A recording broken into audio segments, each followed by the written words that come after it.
बिस्मिल्लाहिर्रहमानिर्रहीम। अस्सलाम वालेकुम डियर स्टूडेंट्स, मेरा नाम है शाकिर अली शाह और आप देख रहे हैं हमारा खूबसूरत सा YouTube channel physics Shakir Ali Shah.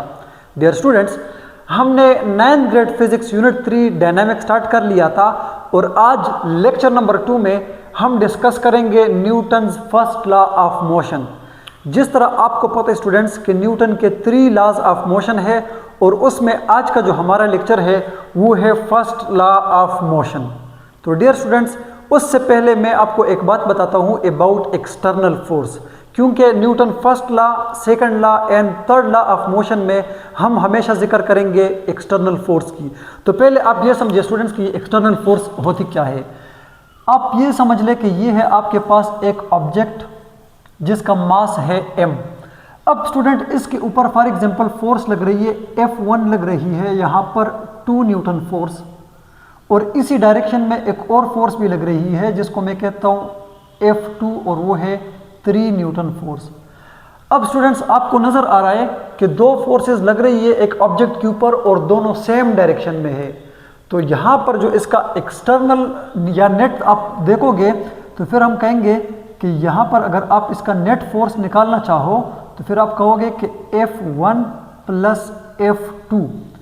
तो स्टूडेंट जब आप इसको ऐड करोगे तो ये हो जाएगा 2 newton plus 3 newton which is equal to 5 newton force. अब इसको आप F नेट कहोगे कि ये आपके पास क्या है, नेट फोर्स है। ठीक है डियर स्टूडेंट्स, इसी तरह अगर मैं यहाँ पर एक और ऑब्जेक्ट ले लूँ और मैं कहता हूँ कि ये आपके पास एक और ऑब्जेक्ट है, यहाँ से फोर्स लग रही है फॉर एग्जांपल 5 न्यूटन और यहाँ से जो फोर्स लग रही है डियर स्टूडेंट्स वो है 10 न्यूटन। ठीक है स्टूडेंट्स, इसको मैं कहता हूँ फॉर एग्जांपल F1 और इसको मैं कहता हूँ F2। स्टूडेंट अगर आप यहाँ पर इसका नेट फोर्स देखोगे तो आप क्या कहोगे, आप कहोगे ये इसी डायरेक्शन में है और F2 जो है उसके अपोजिट डायरेक्शन में है। आपको पता है कि अगर फोर्स अपोजिट डायरेक्शन में आती है, चूंकि ये एक वेक्टर क्वांटिटी है, तो फिर यहाँ पे नेगेटिव साइन लगता है। तो जब आप इन दोनों फोर्सेस को ऐड करोगे और नेट देखना चाहोगे तो फिर आपके पास नेट आएगा is equal to F1 plus और F2 जो है चूंकि वो अपोजिट डायरेक्शन में है आप उसको माइनस में लिख दे, तो फिर ये हो जाएगा 10 न्यूटन प्लस और माइनस ये जो है इसको -5 कह दे। ठीक है स्टूडेंट्स, -5, तो ये हो जाएगा 10 minus 5 which is equal to 5 newton. मतलब ये है स्टूडेंट्स कि आपके पास एक ऑब्जेक्ट के ऊपर जितनी भी फोर्सेस लग रही है उन सब को ऐड कर दे। ठीक है, तो फिर जो आपके पास आएगी हम बोलेंगे कि ये उसके ऊपर नेट फोर्स है। लेकिन एक बात आपने याद रखनी है उससे पहले कि अगर अपोजिट डायरेक्शन में फोर्स लगती है तो फिर वो आपके पास आती है नेगेटिव डायरेक्शन में।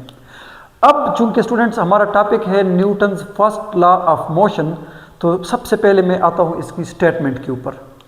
इसका स्टेटमेंट क्या कहता है? स्टेटमेंट ये है कि इफ़ द नेट या external force acting on an object is zero, कहता है कि अगर किसी ऑब्जेक्ट के ऊपर नेट या उसका जो एक्सटर्नल फोर्स है वो ज़ीरो हो, the object will maintain its state of rest और यूनिफॉर्म मोशन। स्टूडेंट्स इस बात को ज़रा आप समझे। कहता है कि अगर एक ऑब्जेक्ट के ऊपर एक्सटर्नल फोर्स ज़ीरो हो या उस ऑब्जेक्ट के ऊपर जो उसका नेट फोर्स है वो ज़ीरो हो, तो हम बोलेंगे कि ये ऑब्जेक्ट अगर रेस्ट पर था तो ये रेस्ट पर रहेगा और ये अगर मोशन में है तो ये मोशन में ही रहेगा।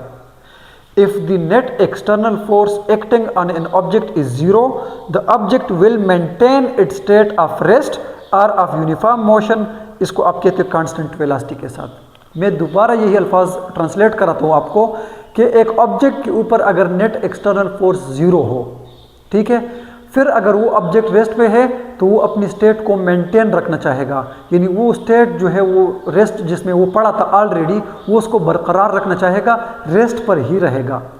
इसी तरह स्टूडेंट्स अगर कोई ऑब्जेक्ट मूव कर रहा था, ठीक है, कांस्टेंट वेलोसिटी के साथ, तो फिर वो उसी स्ट्रेट लाइन में यही कांस्टेंट वेलोसिटी के साथ मूव करेगा। शर्त यह है कि इसके ऊपर आप कोई और फोर्स एग्जर्ट ना करें, तो फिर ये अपनी स्टेट को क्या रखेगा, मेंटेन रखेगा। डियर स्टूडेंट्स आप ये समझ लें कि ये एक ब्लॉक है आपके पास। क्या है डियर स्टूडेंट्स? एक ब्लॉक है और इसका है कोई मास m। ठीक है, इस ब्लॉक का क्या है, कोई मास है m और ये यहाँ ग्राउंड पर पड़ा है।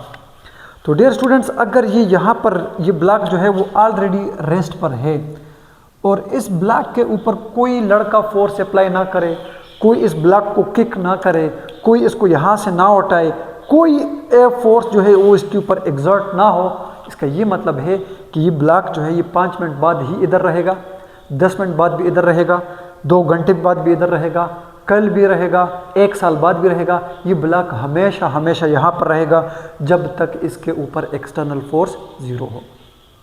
ठीक है डियर स्टूडेंट्स, अगर आप इसके ऊपर कोई फोर्स अप्लाई ना करोगे तो ये यहाँ पर इसी तरह रेस्ट में रहेगा। Clear dear students. अब ये है मेरे पास एक मार्कर, इस मार्कर को मैं फेंकता हूँ यूँ हवा में। तो डियर स्टूडेंट्स, ये मार्कर जो है ये इसी स्ट्रेट लाइन में मूव करेगी। बात की समझ आ रही है? तो फिर मैं कहूँगा कि अगर ग्रेविटी इसको ना खींचे अपनी तरफ, अगर हवा इसको ना रोके, अगर वहाँ पर एयर रेजिस्टेंस या फ्रिक्शनल फोर्स मतलब ये सारी चीज़ें ख़त्म हो, तो फिर ये मार्कर जो है वो हमेशा हमेशा स्ट्रेट लाइन में मूव करेगा। जिस तरह मैं फॉर एग्जांपल ये बॉल की एग्जांपल देता हूँ कि ये फॉर एग्जांपल आपके पास कोई क्रिकेट बॉल है, इसको इस डायरेक्शन में आपने फेंक दिया। अब स्टूडेंट्स, अगर यहाँ पर एयर जो है रेजिस्टेंस जो है एयर की वो अगर 0 हो, ठीक है, एयर रेजिस्टेंस क्या हो ना हो, यहाँ पर जो है ग्रेविटी इसको डाउनवर्ड अट्रैक्ट ना करे, तो ये ब्लॉक जो है या ये बॉल जो है ये हमेशा हमेशा उसी डायरेक्शन में मूव करता रहेगा। तो ये है आपके पास Newton first law of motion. If the net external force on an object is 0, the object is at rest, it will remain at rest, or an object is moving with constant velocity, it will move with constant velocity forever ever in a straight line। बात की समझ आ रही है? अब students, मैं यहाँ पर लिखता हूँ, जिस तरह मैंने आपको ये बता दिया कि एक ऑब्जेक्ट के ऊपर अगर नेट फोर्स 0 हो, नेट फोर्स अगर ऑब्जेक्ट के ऊपर 0 हो, स्टूडेंट्स आप यहाँ पर देख ले कि एक ऑब्जेक्ट के ऊपर अगर नेट फोर्स 0 है, ठीक है, तो ये ऑब्जेक्ट आप बताएं मुझे कि क्या इसकी वेलोसिटी 0 है या नहीं है। वेलोसिटी 0, तो जब वेलोसिटी 0 तो फिर उसके अंदर चेंज भी 0। मतलब ये है कि एक ऑब्जेक्ट रेस्ट पर है, उसके ऊपर कोई फोर्स नहीं लग रही, तो उसका जो वेलोसिटी के अंदर चेंज है वो 0। और ज़ाहिर बात है कि जब वेलोसिटी के अंदर चेंज ही नहीं आता, उसका एक्सेलरेशन ऑटोमेटिक 0 हो जाएगा। ये है आपके पास Newton first law of motion की मैथमेटिकल फॉर्म कि net force is equal to 0। If net force is 0, it means that the change in velocity is also 0, and if there is no change in its velocity, it means that the acceleration on that object is also 0। इसका ये मतलब है कि एक object अगर rest पर है, उसकी वेलोसिटी 0, उसकी वेलोसिटी के अंदर चेंज 0, और जब वेलोसिटी के अंदर चेंज 0, उसका एक्सेलरेशन भी क्या हो गया डियर स्टूडेंट्स? 0 हो गया। क्लियर? अच्छा, फिर मैं आपको यहाँ पर ये वाला एग्जांपल देता हूँ कि जब वो मूव करता है। अब स्टूडेंट्स फॉर एग्जांपल ये ऑब्जेक्ट मूव करता है, ठीक है, इस तरफ आ रहा है, तो फिर आप देखें अगर हम इसके ऊपर एक्सटर्नल फोर्स अप्लाई ना करें, ये सारी फोर्सेस जो है इसके ऊपर 0 कर दे, तो ये ऑब्जेक्ट मूव करेगा या नहीं करेगा? स्ट्रेट लाइन में, ठीक है। तो फिर मैं कहता हूँ कि अगर ये स्ट्रेट लाइन में कांस्टेंट वेलोसिटी के साथ मूव करता है, तो उसकी जब वेलोसिटी कांस्टेंट हो गई तो चेंज फिर 0 हो गया वेलोसिटी में, और एक्सेलरेशन फिर 0 हो गया। एक ऑब्जेक्ट अगर रेस्ट में है या वो यूनिफॉर्म वेलोसिटी के साथ मूव कर रहा है, तो उसके ऊपर अगर एक्सटर्नल फोर्स 0, उसके अंदर change in velocity is also 0, and therefore acceleration must be 0। बात की समझ आ रही है? दोनों केसेस में, रेस्ट में हो या मोशन में, अगर एक्सटर्नल फोर्स 0 तो change in velocity 0, and if there is change in velocity is 0, it means that there is no acceleration in object. Clear students? अब मैंने यहाँ पर लिखा है एन ऑब्जेक्ट विद 0 वेलोसिटी और constant velocity has 0 acceleration. Student देखें ज़रा कि एक ऑब्जेक्ट है वो अगर मतलब उसकी 0 वेलोसिटी है, 0 वेलोसिटी का मतलब ये है कि ऑब्जेक्ट जो है वो 0 वेलोसिटी का मतलब ये है कि ऑब्जेक्ट रेस्ट पर है। ठीक है डियर स्टूडेंट्स? या मैंने यहाँ पर लिखा है कि N object is moving with constant velocity. Constant velocity का मतलब ये है कि अगर उसकी कोई वेलोसिटी हो और वो क्या हो? कांस्टेंट हो, तो फिर मैंने लिखा है 0 एक्सेलरेशन। 0 एक्सेलरेशन का मतलब ये कि दोनों कंडीशन में, ऑब्जेक्ट रेस्ट में है फिर भी उसकी acceleration 0, object uniform constant velocity के साथ मूव कर रहा है स्ट्रेट लाइन में, फिर भी उसके अंदर एक्सेलरेशन 0। अब स्टूडेंट जिस तरह मैंने आपको स्टेटमेंट बता दी कि ऑब्जेक्ट रेस्ट में हो या यूनिफॉर्म वेलोसिटी के साथ मूव करता हो, ठीक है। इसका ये मतलब है कि न्यूटन लॉ ऑफ मोशन के अंदर बेसिकली हम 2 पार्ट्स को स्टडी करते हैं, यानी Newton first law of motion के अंदर 2 पार्ट्स है, एक आता है रेस्ट के लिए और एक आता है मोशन, यूनिफॉर्म मोशन के लिए। क्लियर। अब मैं देखता हूँ यहाँ पर जिस तरह मैंने यहाँ पे लिखा है, the study of first law of motion has 2 parts.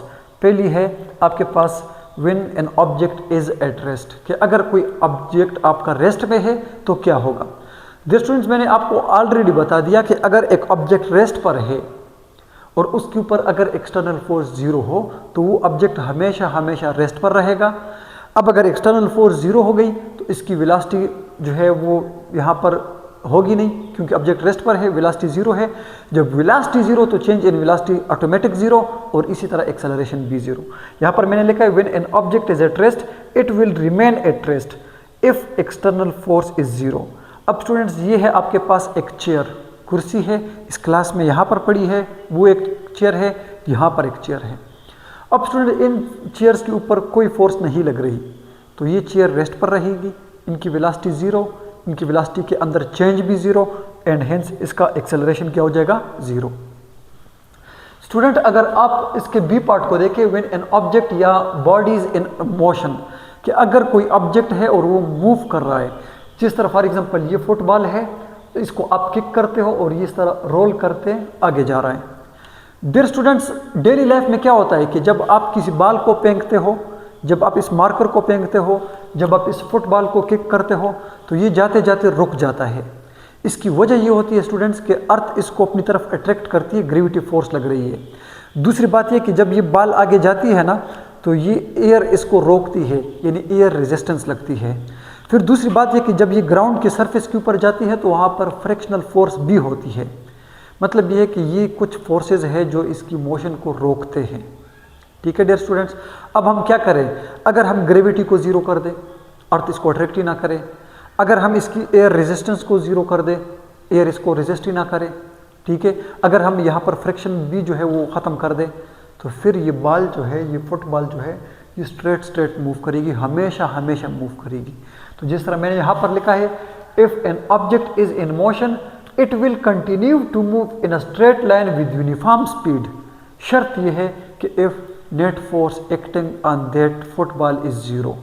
तो डियर स्टूडेंट्स, अगर ये फुटबॉल है, इसके ऊपर नेट फोर्स नहीं लग रही, नेट फोर्स का ये मतलब है कि आपने एक बार फोर्स अप्लाई कर दी है और जिसकी वजह से ये मूव कर रही है, ऑलरेडी वो मूव कर रही है, उसके बाद आप कोई फोर्स ना लगे, कोई ग्रेविटी इसको ना तंग करे, कोई एयर रेजिस्टेंस इसको ना छेड़े, कोई जो है वो वहाँ पे फ्रिक्शनल फोर्स ना हो, तो हम बोलेंगे कि एक्सटर्नल फोर्स 0।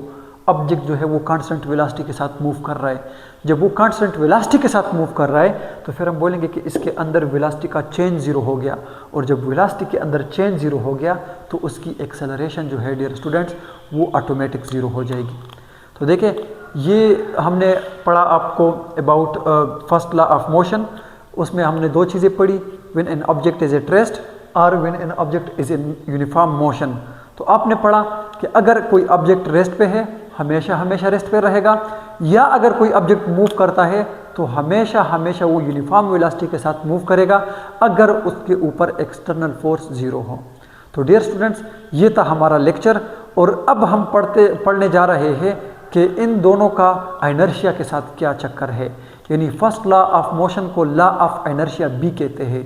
एक बात, दूसरी बात ये कि इनर्शिया होता क्या है, तीसरी बात कि ये इनर्शिया जो है ये हम कब फील करते हैं और कैसे फील करते हैं, हम इनर्शिया को फील ही क्यों करते हैं, व्हाई वी फील इनर्शिया। तो आते हैं।